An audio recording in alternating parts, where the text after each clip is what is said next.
ఎందుకు యేసుక్రీస్తు క్రిస్మస్లో ఈ ధరికి వచ్చాడు? ఆ ధరిని విడిచిపెట్టి ఈ ధరణికి ఎందుకు వచ్చాడు చెప్తా, జాగ్రత్తగా వినండి. మీకు బట్టలు చిరిగిపోయినాయి అనుకోండి, టైలర్ దగ్గర తీసుకెళ్తారు. మీ బైక్ ఏదైనా రిపేర్ వచ్చిందనుకోండి, మెకానిక్ దగ్గర తీసుకెళ్తారు.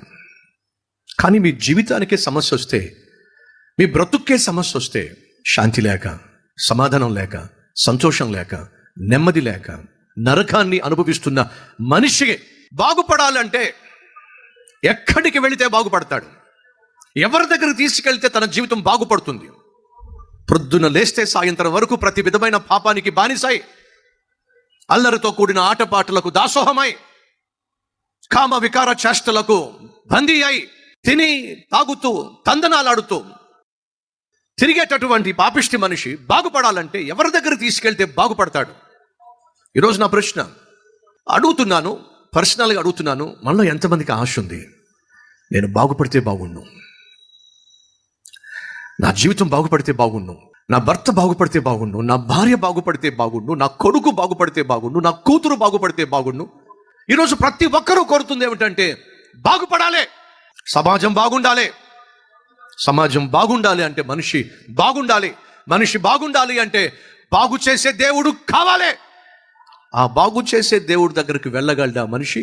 నీ జీవితం నాశనం అయిపోతే దాన్ని బాగు చేసేటటువంటి దేవుని దగ్గరికి తీసుకెళ్ళాలి. నిన్ను సృష్టించిన దేవుని దగ్గరికి తీసుకుని వెళ్ళాలి. వెళ్ళగలమా? పాపిష్టి వాళ్ళమైన మనము మహాపరిశుద్ధుడైనటువంటి దేవుని ఇంటికి వెళ్ళగలమా? ఆయన దగ్గరకు మనం వెళ్ళలేమనే మనల్ని ప్రాణంగా ప్రేమించిన ఆ పరమ తండ్రి, సర్వ సృష్టికర్త అయిన యేసు తన ఇంటిని విడిచిపెట్టి నీ ఇంటికి రావాలని చెప్పి 2000 సంవత్సరాల క్రితము ఈ భూమి మీద జన్మించాడు. ఇది శుభవార్త, ఇది సువార్త. ఒక మతానికి సంబంధించిన సువార్త కాదు, ఒక కులానికి సంబంధించిన వార్త కాదు. ఆనాడు దేవుని దూత వచ్చి చెప్పిన దేవుడు తెలుసా? ప్రజలందరికీ. ఎవరికట? తెల్లోళ్ళు కావచ్చు, నల్లోళ్ళు కావచ్చు, ఆడోళ్ళు కావచ్చు, మగోళ్ళు కావచ్చు, ధనవంతులు కావచ్చు, దరిద్రులు కావచ్చు, ఏ ఖండమైనా కావచ్చు, ఏ దేశమైనా కావచ్చు, పల్లి కావచ్చు, ప్రాంతం కావచ్చు, పట్టణం కావచ్చు, ప్రదేశం కావచ్చు, ప్రపంచంలో ఉన్న ప్రతి ఒక్కరికి శుభవార్త. ఏమిటది? లోకరక్షకుడు లోకాన్ని రక్షించటానికి ఈ భూమి మీదకు వచ్చేసాడు. శుభవార్త.